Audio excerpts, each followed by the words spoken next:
বাবা হচ্ছে বটগাছের মতো। বাবাকে তো সবাই প্রত্যেকটা সন্তানই অনেক ভালোবাসে। আমার তো বাবা নাই আসলে।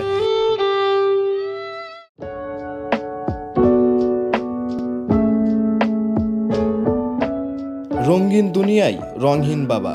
বাবার নেই কোনো রং, নেই কোনো জাত, নেই কোনো শ্রেণী কিংবা পেশা। বাবার পরিচয় শুধুই বাবা, যার তুলনা তিনি নিজেই।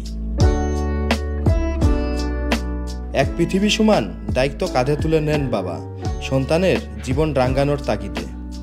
সেখানে নিজের রং খোঁজার অবসর কইতার।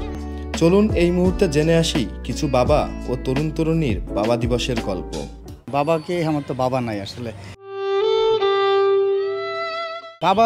বাবা আসলে বাবাকে ভালোবাসতে গেলে যে বাবা দিবস লাগে এমন তো কিছু নাই আসলে। বাবাকে তো সবাই প্রত্যেকটা সন্তানই অনেক ভালোবাসে, এটা তো ভাষায় প্রকাশ করা যায় না। কিন্তু বাবাকে সেইভাবে আসলে বলা হয়নি যে বাবা আমি তোমাকে অনেক মিস করি বা অনেক ভালোবাসি। ছোট থেকে বাবার সঙ্গেই তো বড় হয়েছি, বাবাই মানুষ করেছে, নিজের হাতে করে গড়ে উঠাইছে, তো তাকে তো অবশ্যই অনেক অনেক ভালোবাসি। তবে নিজের মুখে হয়তো বলা হয় নাই, তবে বলবো, আজকে অবশ্যই বলবো। তার জন্য আসছি, কিছু একটা কিনে তাকে উপহার দিব। বান্ডেল থাকলে প্রতি সেনমানিতে টাকা বাঁচবে। বিকাশ সেনমানি বান্ডেল কিনে জিতুন প্রতি লেনদেনে।